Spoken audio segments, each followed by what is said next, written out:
That's kind of what I was wondering. Because I saw he said that to you guys yesterday. I wondered if it was like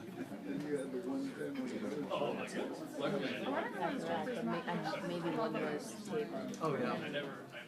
That's why everything was kind of locked down a little bit on the way in. I don't know if she's there or not. I'm sure she was. We started in the house, and then because we've met True.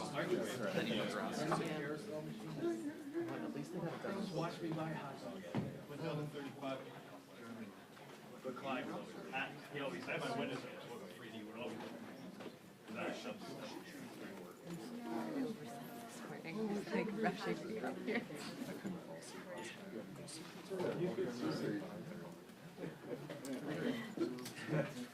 Oh, I think that random sometimes was set up. Oh. I mean, we have a planner, and it's going to make sense as to why they've had Aha.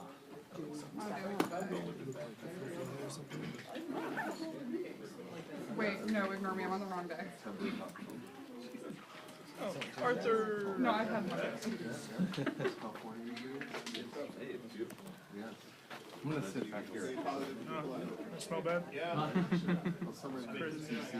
Exactly. I'd rather be there. I'd rather be home.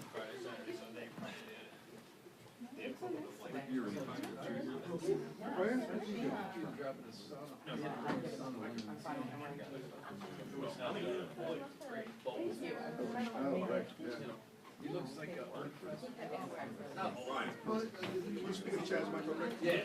he looks I can understand, I think I've seen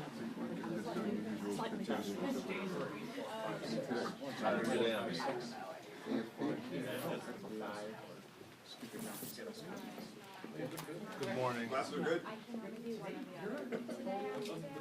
I guess that's yeah, you would get that joke there.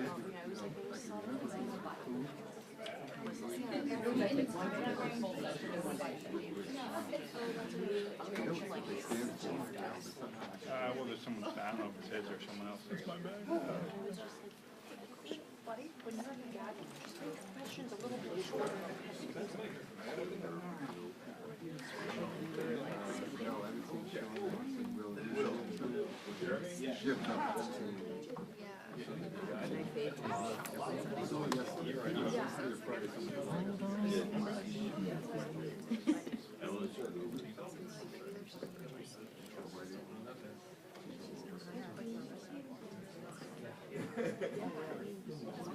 How are you?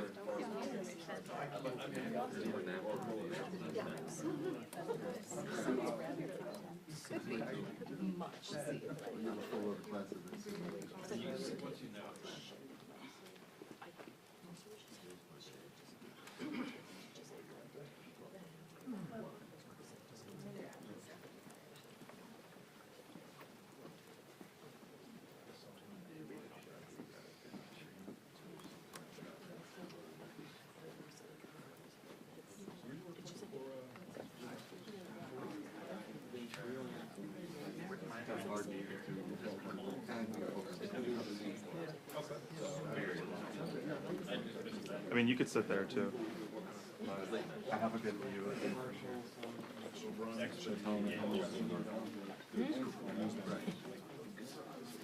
do it.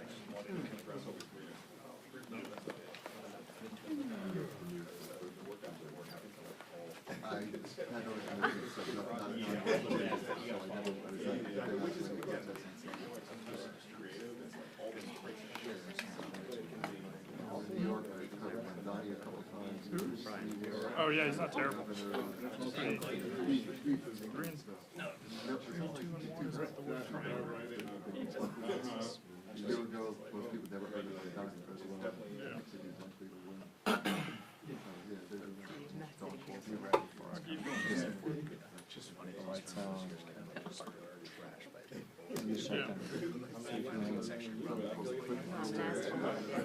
not terrible. Asking about those emails, like, which I'm not Not happy. our run defense is better. Not like anything Our defense did look decent. That's who they conference of New York. There's always the new revenue. Managers. It was one of the.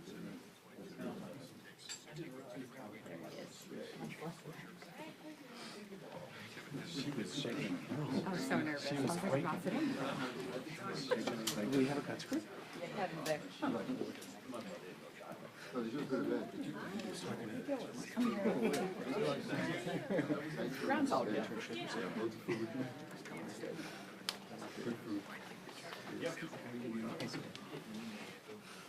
Why did we change our seat?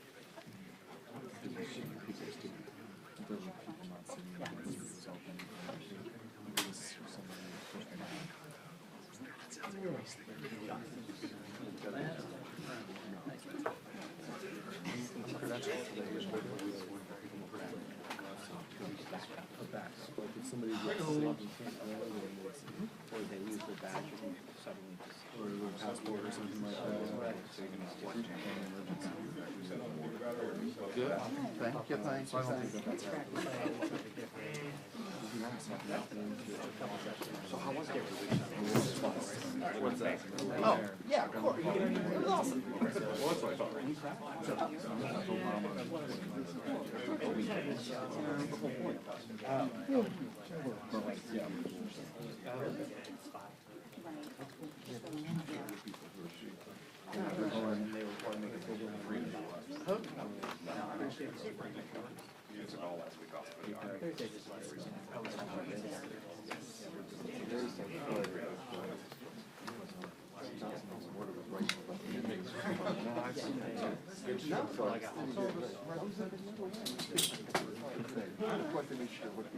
No, well, naturally, but it's true. The experiment is on.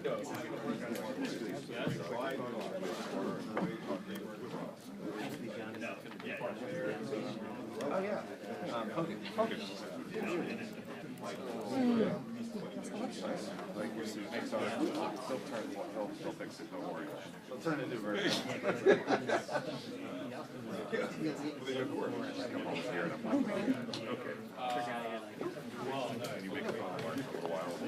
Oh, I just, yeah. No, I feel bad. Oh, no, it seems like construction. Well, to be fair, like, yeah, no, I didn't see the vision. I texted her. I'm sorry. Not through the vision. no, And like Kevin brought a lighter. I thought McLean shot it, but clearly. No, I don't, probably not. I treasure didn't, put their name on it, which is. I was gonna ask you. I feel that I was just trying her back and stuff. She like, she wanted to write a letter. So I only wanted to, I some motor waiting 2 weeks ago, and it was great. And Sam did it.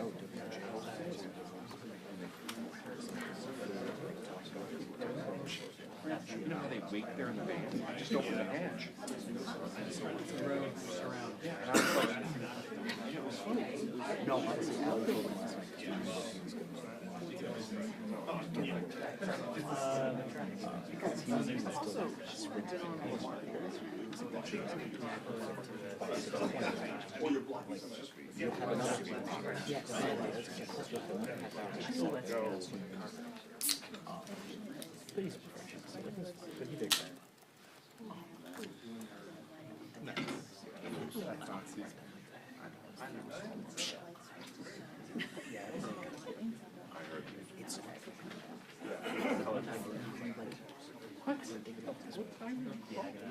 What time do you start?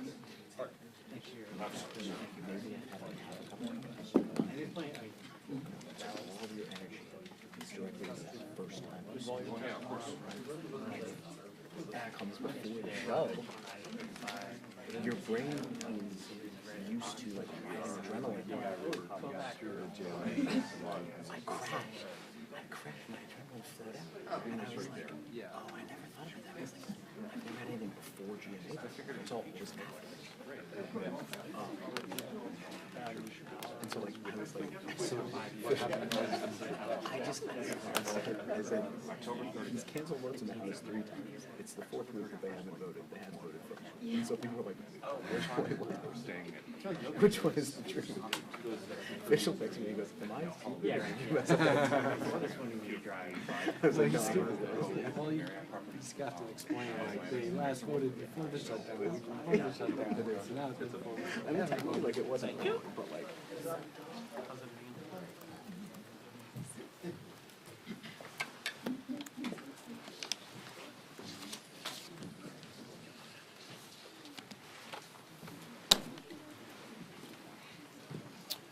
Well, welcome everybody. Day 21 of the Democrat shutdown. It's now 3 weeks since the Democrats have decided to close the entire federal government. I mentioned yesterday when we were gathered that this is now the longest full shutdown in American history. And yet again, Senate Democrats voted for the 11th time, 12 times overall, when you count House and Senate Democrats, to prolong the pain and keep the government closed. So we want to talk very briefly with you this morning about what that means, and then we're going to give you a little update on the Epstein matter. So far, this is what it means. So far, what this shutdown has caused to the economy and to the people of this country is really unconscionable. The U.S. economy has now lost hundreds of billions of dollars. We have federal workers who are desperate for pay and uncertain when they will get their next paycheck. You got families wondering if they'll go without food assistance next month because many people rely upon that. New federal loans and disaster aid have come to a complete halt, and the stewards of our nuclear defense stockpile are being sent home on furlough. Think of the implications of all this. All of it hurts the economy, it hurts our national security, and it hurts the American people, and the Democrats seem not to care. I was watching Republican Senate Majority Whip Barrasso this morning on an interview, and he said it, I think, very succinctly. He said the Democrats are practicing the politics of pain. I'm not sure I could say that any better. That's exactly what it is. And you think of what's happening right now. Think of what they have demanded in exchange as a ransom, the hostage they've taken to reopen the government. They're demanding taxpayer-funded health benefits be restored to illegal aliens. They're demanding that we spend billions of dollars overseas for ridiculous programs that the American people do not support. They want to claw back the $50 billion that we just got signed into law on July 4th to support our rural hospitals and all sorts of other crazy things. They're demanding taxpayer-funded health benefits for illegal aliens instead of agreeing to pay our men and women in uniform and provide vital health services and all the things that our most vulnerable Americans depend upon. It is unforgivable. And this is an indisputable fact. Everybody can see this, and everybody in this room knows what I'm about to say is true. Chuck Schumer and Hakeem Jeffries are terrified of their far left base in New York and around the country. So they have given in to their demands to shut down the government so that they themselves can get the left's approval and somehow salvage their political careers. That is the whole story in one sentence, okay? That's why Schumer said shamelessly that every day of the shutdown gets better for us. Who's the us? He's talking about he and Hakeem and the Democrats who are afraid of the far left base. So today I want to put a finer point on some of the very real consequences we're seeing and what they mean for Americans around the country. And I'll zoom in on some of these key Democrat states where the senators continue to dig their heels in and vote against opening the government. Yesterday from NBC News, here's the headline: air traffic control staffing issues cause flight delays across the country. The Secretary of Transportation said 53% of flight delays are now due to staffing issues, and usually that number is 5%. From Colorado, food banks face growing crises as shutdown impacts become a reality. That's the headline from Sky High News. What are Colorado's two Democrat senators doing? You've got Hickenlooper and Bennett. They have both now voted 11 times to keep the government closed. Virginia. Here's the headline yesterday, KSL. Virginia employees fear shutdown's impact on veterans' medical care. And meanwhile, there are two Democrat senators, Tim Kaine and Mark Warner, have voted repeatedly to put their thumb in the eye of those veterans. And they won't end this pain. From Hawaii, Hawaii News Now says, headline, government shutdown impacts telehealth for seniors in Hawaii. Seniors in Hawaii rely upon telehealth. Guess who's shutting it down? There are two Democrat senators, Brian Schatz and Mazie Hirono, voted again and again to keep the government closed and disrupt the health services for seniors in their own state. They've got a lot to answer to. From California, here's a headline, ABC 7 News. Alameda food banks step in to help TSA workers, families impacted by government shutdown. That is disgusting. And both of California's senators, Padilla and Schiff, have voted 11 times to block the pay of those TSA agents and their families, the paychecks they rely upon. From Illinois, WIFR, yesterday, federal courts in northern Illinois reduce operations due to government shutdown. The courts are reducing operations, and you've got Illinois Democrats, Senators Duckworth and Durbin have voted to keep the government closed. We could do this all day long. That's a sample. Democrats used to care about the harm that shutdowns caused hardworking Americans, but now we can all see very clearly that was always based on politics and not principle, because they have thrown the principle out the window. And yesterday, there was an article from The Hill that laid bare that very fact. A Democrat senator was speaking anonymously and admitted, quote, people are going to get hammered if they vote for the House passed bill to reopen the government. The clean, nonpartisan CR, they're going to get hammered. Another insider said in that same story, quote, we would have enough votes to reopen the government if people were not terrified of getting the guillotine, okay? They mean it metaphorically, but in a political sense, that's exactly what they're concerned about. Now think about the fact that we're just laying out here. These are simple facts. We come out here every morning and remind the American people of what's going on. Do not let them distract you from the facts. The American people would have an open government if Democrats were not terrified of their radical base. That is the headline. Every single one of you should write that. That's the ugly truth. The Democrats are not governing in good faith. They're covering their own tail. They're out here decrying the so-called forthcoming health care crisis, they say. It's the one that they themselves created. The Democrats created Obamacare. They're the ones that created a subsidy with an expiration date. They're the ones that did all of this. Republicans are trying to fix it. And they're trying to blame Republicans for the crisis they themselves created. They cry foul when we won't bail them out of their own shutdown. I don't have anything to offer, as I've explained. I don't have any partisan priority I can pull off of the CR to make it more palatable for them. There's nothing to negotiate. They just have to do what they've always done in the past, that they did 13 times during the Biden administration, and they did as recently as March of this year, to open the government so that people can get their services and their paychecks. And they go before cameras incredibly, and they just lie to the American people over and over. It's a stunning thing to watch. It's time to stop the political games. The Democrats have got to stop this so that we can get back to the work here. For the sake of the American people, I hope they do. I hope Democrats finally come to their senses soon and the pain will end so we can reopen the government and get back to the hard work here. Let me say this. Now, while congressional Democrats continue their dangerous political games, the bipartisan House Committee on Oversight is conducting its investigation into the heinous crimes of Jeffrey Epstein. And it has continued. It has not stopped during the government shutdown. You have some of the, as I like to say, some of the toughest bulldogs in Congress on the Republican and Democrat side who are united in this cause for maximum transparency of the Epstein files. I'm for that. Chairman Comer is for that, the Oversight Committee chair. You'll hear from him in a moment. All these leadership team are, all the Republicans in the House are for maximum transparency and always have been. My good friend, Chairman James Comer, is going to give you an update on that shortly, but I just want to make a couple of key points very clearly before I bring him up here. Congressional Democrats are rudderless right now. I don't know how else to describe it.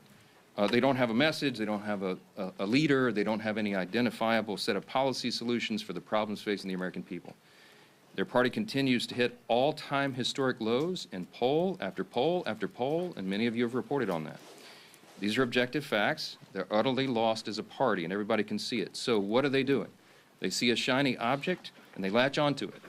Democrats did not say one word about the Epstein files for the entire Biden presidency. They had all the files in the Biden DOJ. They didn't say a word about it. 4 years, not a word. And suddenly now, they somehow convince themselves that the Epstein files will be damaging to President Trump and Republicans in some way that they've imagined. And so they feign outrage. Let me be very clear about this. I've met with some of the Epstein victims, some of these brave women who've come forward. They were here on Capitol Hill, as you all know. We heard their stories. It's gut-wrenching. It's disgusting what they've been made to go through. and they bravely came forward.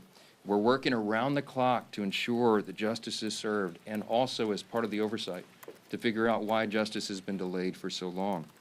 All credible information we will ensure is released to the public, and we also, at the same time, are fulfilling our responsibility to protect the innocent victims. By the witnesses' own testimony, these ladies who've come forward, they estimate there may be as many as 1,000 young women who were subjected to these heinous crimes. And many of them have chosen not to come forward and show their faces and reveal their names because it would compound the harm that they've already suffered. And so we want to protect those people. That's the sum total of all of this. That's our responsibility. And short of that, we want maximum transparency, and that is exactly what the American people are getting right now. That oversight investigation, they're working around the clock, and here's what the latest update, if you're not keeping track. They have now subpoenaed and released 43,000 pages of documents. They have subpoenaed and released DOJ and Epstein estate documents, with more to come. They've issued 11 deposition subpoenas, and they've released Bill Barr's deposition transcript. Just a few days ago, they released the transcript from the interview with Alexander Acosta. They requested and begun to receive suspicious activity reports from the Treasury Department, and the department is fully cooperating in that. And they published letters from Eric Holder, Merrick Garland, and James Comey stating they had no knowledge or information related to the committee's investigation. Those documents include the ones that were released on Friday of last week, okay? The Epstein estate documents include his personal phone logs, his travel logs, his financial records, the ledgers that many people have been wanting to see, and even his daily calendar. The investigation and continued document release is ongoing even as we speak. And let me say this clearly as well. The bipartisan House Oversight Committee is already accomplishing what the discharge petition, that gambit, sought, and much more. The Epstein estate files that have been this new treasure trove, the third batch of information released right now, was not even included in the discharge petition. Didn't even think of it. And again, the investigation is bipartisan, it's nonstop, and it's far broader in scope than what is covered by the discharge petition, and has already yielded significant results. Unfortunately, some Democrats, and sadly even a couple of Republicans, have tried to make this a political issue. And they seem to be more interested in trying somehow to lay a glove on the president than in securing justice for these victims, and I think that is shameful. But as Chairman Comer will tell you, the work of the bipartisan investigation continues, and we brought him here to share with you some of those thoughts. Chairman Comer, thank you for your hard work, and take it away. Well, thank you, Mr. Speaker. As Speaker Johnson already said, today marks the 21st day of the Schumer shutdown. Democrats' political games are hurting hardworking Americans. This week, essential federal workers won't receive their paychecks because Democrats voted against paying them. That includes Border Patrol, CBP agents, TSA, FAA staff, DOD civilians, FEMA responders, and Capitol Police officers. The overwhelming majority of Americans oppose this Democrat shutdown. Democrats know it, so they're trying to distract from the fact that they shut down the government by pushing a false narrative about President Trump and Jeffrey Epstein. Let me be clear. No one is protecting Epstein or his associates. The House Oversight Committee is conducting a thorough review of the federal government's handling of the Epstein investigation, one that goes far beyond the discharge petition the legacy media is obsessed with. To date, the Oversight Committee has released over 43,000 pages of documents and issued 13 subpoenas. We've conducted a deposition with former U.S. Attorney General Bill Barr and a transcribed interview with former U.S. Labor Secretary Alex Acosta. I don't think I need to remind anyone in here, they are both Republicans and both former cabinet secretaries in the Trump administration. And guess what? Those interviews completely debunked the Democrat smear against President Trump. Barr stated that there was no evidence that President Trump was involved in Epstein's criminal activity.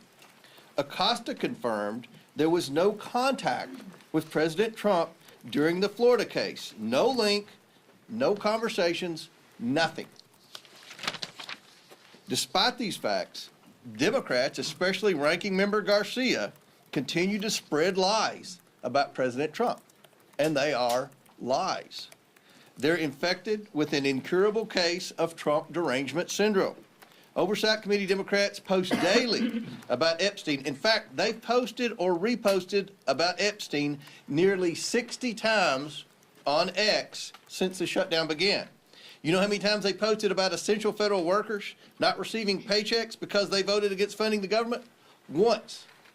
They've posted about that once on the Democrat Oversight Committee and over 60 times about Epstein. You see where their priorities are. Let's be clear. Democrats don't care about transparency or accountability in this matter. The evidence we've gathered does not implicate President Trump in any way. Public reporting, survivor testimony, and official documents show that Bill Clinton had far closer ties to Epstein. We're working to bring former President Clinton in for a deposition, but the Democrats aren't helping one bit. You would think, since we've already brought 2 former Trump cabinet secretaries in, they would be willing to bring in a Democrat who's had publicly a far closer relationship with especially Maxwell and Epstein. So why is that? That's a question every reporter should be asking Ranking Member Garcia and every Democrat on the committee. Why aren't you helping to bring Bill Clinton in for an interview and deposition just like we brought in Barr and Acosta? The Oversight Committee remains committed to accountability and transparency for the American people and for Epstein's victims. Our investigation has not stopped during this shutdown. We've released more documents just this past Friday. Democrats need to stop playing games and vote to reopen the government. With that, I yield back to the speaker. Thank you, Chairman Comer, and truly appreciate the hard work you continue to do to get the facts out. And that's what this has always been about. I want to continue to get those facts out, and your committee has been working tirelessly to do just that. As we enter the 3rd week of Chuck Schumer's shutdown, I think nobody can sum up just what is really going on better than the article yesterday in The Hill. You know, we've been saying up here for weeks that the real motivation behind the Democrat shutdown of the government is that they're afraid of the most radical far-left elements of the Democrat Party base. And yesterday, The Hill, in a pretty riveting article, laid bare the underbelly of the Democrat Party's motivation. It truly is fear of their own party's base that has driven the Democrats, especially in the Senate, to shut down the government. It's a calculated decision. And the continued votes, including yesterday, to keep the government shut down has been a direct result of the fear Democrats continue to have of their own party's base. Some of the most radical elements that you saw at the Hate America rally. We showed it up here on this dais yesterday with some of the most vile things that you saw. Many people that were holding signs calling for the death of the President of the United States. That's who Democrats in the Senate are most afraid of. And they're willing to inflict pain on millions of American families. And I think it's very important to understand what they're saying. There was one Senate Democrat aide who said people are going to get hammered by their liberal base if they vote to open up the government. So they're not concerned about the millions of families who are suffering because they're keeping the government shut down. They're just worried about getting hammered from their own base. And the Speaker laid out some of this too. There was another senator who said, quote, they'd vote to open up the government yesterday if left to their own devices, but don't want to risk an angry backlash from their base. They'd be more than willing to do it. They know it's the right thing to do to open up the government, but they're scared to death of the backlash from the radicals in the Democrat Party. Another person said enough Democrats would vote to reopen the government, quote, if people were not terrified of getting the guillotine. You know what that means. When they're more scared of their own party's base, you talk about profiles in courage. That's what we're experiencing. And maybe the worst was this, because the Speaker's gone over and over with some of the different states and the pain it's causing, not just here in Washington, but all around the country. In every state, there is real pain being inflicted. People that aren't sure if they're going to get another paycheck if they're working for the federal government. And there's a state, Georgia, that has a number of military bases, a lot of other federal workers. NIH is headquartered in the state of Georgia, and what is one of their senators, Senator Ossoff, thinking about all this? Another Democrat said, Senator Ossoff's calculation is, quote, do I vote to open the government up and get crushed and can't raise a single dollar of low-dollar money? Or do I vote to shut the government down and get $3 million from online fundraising? That's disgusting. Senator Ossoff is more concerned about getting low-dollar donations from maybe some donor in California who's going to click on an email and give him $100 for his reelection, and so he's causing suffering on tens of thousands of people in his home state of Georgia. Senator Ossoff ought to send that tainted, dirty money back if he's raised $3 million off of the shutdown, off of the suffering he's caused, just so that he can get some more money from radicals around the country. Go look at his finance report during the shutdown. The low-dollar donations that he's more concerned about getting than opening up the government, which is the right thing to do, because they're scared to death of their base, because they want to keep getting low-dollar donations from the most radical members of the Democrat Party. That's what this is about. And we've been saying it, but now that Hill article truly exposed it, with anonymous senators finally speaking freely, with other Democrat aides admitting what's really going on their side. And when they asked the speaker, gee whiz, is there something else you can offer? What is there to offer to a party who's so morally corrupt and bankrupt that they're willing to sell out the American people because they're either scared of their base or they want to just keep getting low-dollar donations from donors around the country who are rooting for chaos for America, who want to undermine this country? That's what's going on here. And the American people are figuring it out. People in Georgia are figuring it out. They know why they're seeing the suffering, and their own two senators are voting for that suffering, and now you know why. It's laid out in full display for everybody to see. We're here ready to get back to the people's work for all the American people, not just for some far-left radical base who's holding the Democrat Party in D.C. hostage. Finally show some courage, some moral clarity. All we need is 5 senators to stand up and do the right thing, and it's long past time they do it. Now our Webb, Tom Emmer.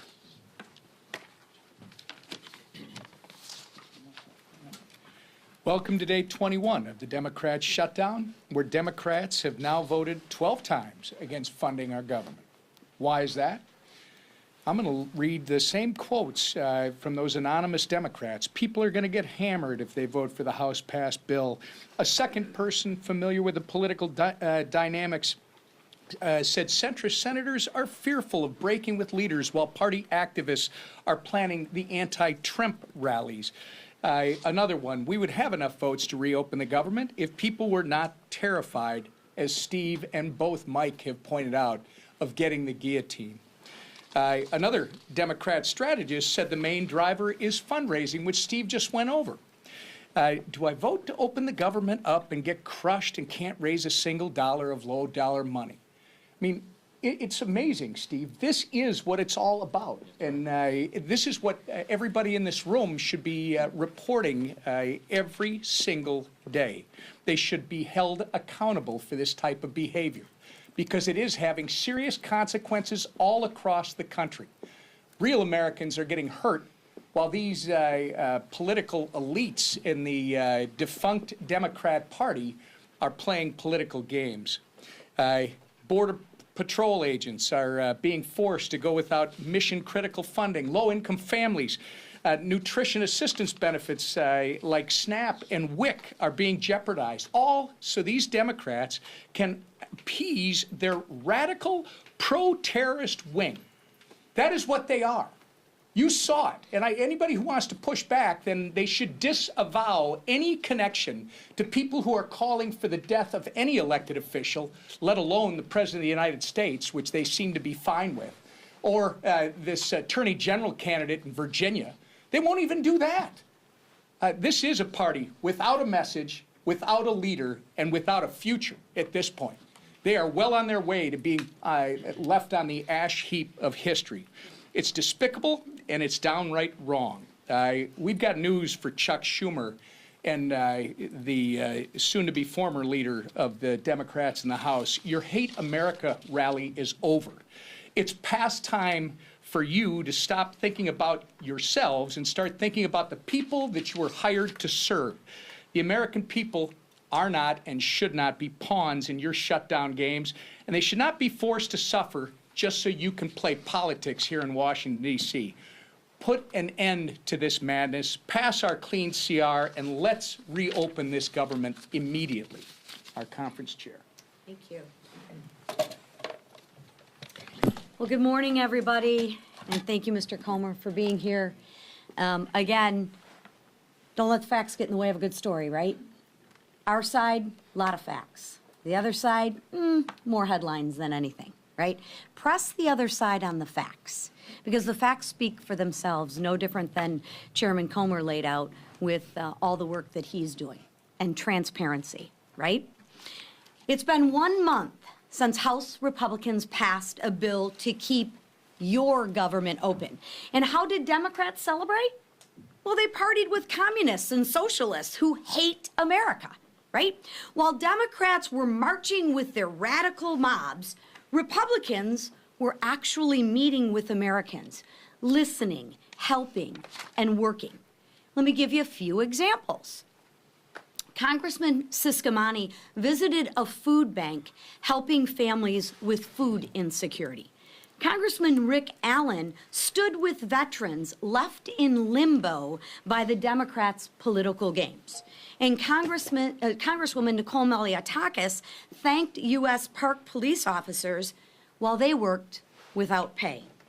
That's the contrast. Because as the leadership team behind me said, I'm sure those low dollar amounts that they're raising, they're probably giving those monies back to the food banks and those people, right? No, they're putting it in their pockets. Republicans are working to help constituents navigate the chaos Democrats created when they chose to shut down the government. And the government and a shutdown should never be used for more wasteful spending. Democrats are performing for their radical audience. We see it time and time again. One side shows up for the American people. The other side shows off for their social media. The bottom line is this: Democrats are not fighting for you. They're fighting for the most radical 1% of their base, and of course, that low-dollar fundraising number. They're also leveraging the shutdown to demand $1.5 trillion in wasteful spending, climate pet projects in foreign countries, and health care for illegals. But Republicans won't cave. We won't fund the waste, fraud, and the abuse that the Democrats so violently and vehemently advocate for. We won't hand your tax dollars to illegals. Those are your tax dollars. And we won't let radicals dictate America's future. So it's time for the Democrats to wrap up the photo shoots and end the who's more radical contest and vote to reopen the government. Let's get the government reopened for our troops. Let's get the government reopened for our families. And let's get the government reopened for the American people. Thank you. Questions? Far right, yes, sir. Yeah, a CR is only one way to fund the government, and some of your members are kind of uncomfortable with being out on recess for a month. So why not bring everybody back, work through the appropriations that you haven't passed yet, and sort of do an end run around Hakeem Jeffries? Yeah, so couple things. First of all, 99.5% of the House Republicans understand exactly what we're doing. They agree with it. We talk regularly. We'll have another conference call later today.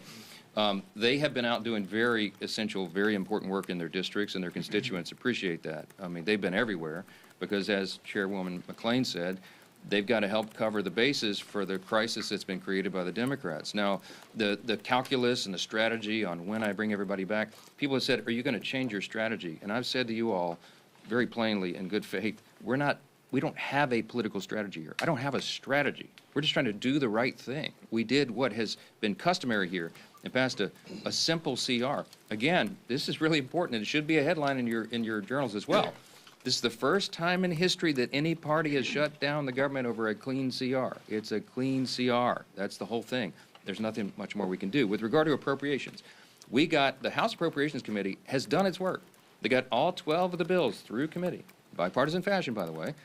Got them through committee. Now we got 3 off the floor. Senate got 3 off the floor. They don't match exactly, so they're going to conference committee. The appropriators are working during this period when we're not here on the floor. They're working and coordinating amongst themselves across the aisle and across chambers to get the next batch of appropes ready and teed up for House passage. As soon as we get back to regular legislative session, we look forward to doing that, and the clock is ticking. Remember this as well. The CR was set to November 21st. Was that a random date? No, that date was chosen by Republicans and Democrat appropriators, decided upon to allow for 7 additional weeks so they could finish the job that you just asked about. Right now, the great irony is the Democrats who say they want everything to be done, they are the ones that are eating up the clock. They're preventing that very thing from happening. So many of you have asked me in the hallway, is November 21st going to allow enough time? That's becoming a very dicey prospect right now because we need every single day. Now, the appropriators are working right now. As we speak, they're working on it. I myself have spoken to appropriators in the Senate on the Democrat side. I mean, we're trying to prepare this work and to get it done as soon as possible, but it is true that the pressure gets turned up every day of the calendar that's eaten up by the Democrats' political nonsense. Back row, yes, sir, on the best. Thanks. CBS News is out with reporting this morning that a part in January 6 rioter was charged and arrested this week with threatening to kill Hakeem Jeffries. Do you have any reaction to that? No, terrible. That's the first I've heard of that. I don't know anything about it. But anybody who threatens to kill any political official, we denounce it absolutely. They got to have justice fall upon their head. All right? How about that? Yes, sir. Second row right here. Thank you, sir. The Senate has sort of had this will-they, won't-they relationship with a Russia sanctions bill that has overwhelming bipartisan support. Would you like to see the Senate have a more accelerated timeline? And if they pass it during the shutdown, would you bring the House back to vote on it? Well, I don't anticipate it'll be passed during the shutdown, but there is a big appetite among Republicans, House and Senate, I can tell you, for tough sanctions on Russia. The president, as you know, you can take him at his own word, he's lost his patience with Putin. He's not a good faith operator. Obviously, he's the aggressor in an unjust war, and it needs to end. The president is using every leverage point he has to bring that a resolution, bring an end to that war that's killed so many people and cost so much money, and it's just been a terrible thing. Everybody on the world stage, I talked to my colleagues, my counterparts, the speakers of the various parliaments of the other free countries, the G7 and others, and everybody's unified on this. Everybody wants this to end. President Trump's the only strong enough figure on the world stage who has a chance of doing that. And you know he's bent over backwards to make it happen. Now, what we need right now is we need good faith on the part of Russia and Ukraine, that they would come to the table to work on a diplomatic solution to bring this to an end. The president's trying to force that in every way he can. The Republicans in Congress are ready to provide support for that, and any leverage that we can, including sanctions, we're open to, and we'll see how that develops. For sure. Mr. Speaker, getting back to the threat to Hakeem Jeffries, this is one of a number of individuals that were pardoned as a result of January 6th who have been rearrested on various charges. Did President Trump make a mistake by just offering up a blanket pardon for every single person that was convicted as a result of I don't know any of the details of this at all. I don't know who's been alleged to have been involved in this. I will say that anybody who threatens political violence against elected officials or anyone else should be have the full weight and measure of the Department of Justice on their head. I trust that will happen. I hope it will. We are intellectually consistent about that, obviously. I will tell you this.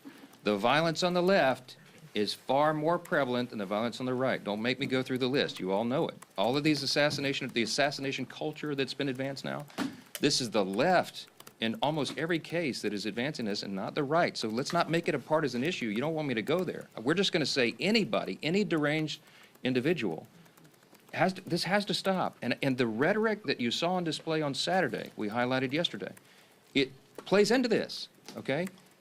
There are people that get triggered. There are deranged people in society when they hear elected officials participating in a rally that was paid for by Soros and sponsored by communists with signs and placards and mantras that were repeated that we should bring death to, you know, fascist politicians. What they mean is they call every Republican a fascist now. They're calling for the death of elected officials. Please, enough of that. We got to stop it. Stop the rhetoric, stop all the nonsense, and But stop what about the the violence. blanket pardons, sir? Was that, the blanket pardons, was that Look, appropriate? I'm not going to address it because I'm not sure of the details of this, and I think we've said enough. You know where we stand, and every one of you should stand there the same way. We denounce violence from anybody, anytime. Those people should be arrested and tried. Mr. Thanks. Speaker, should the president have bipartisan negotiations to end the shutdown? Why isn't he involved?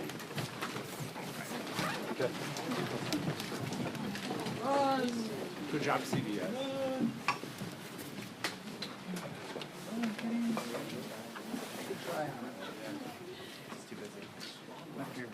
Lisa McClain rolls her eyes and stares at my everyday bathroom.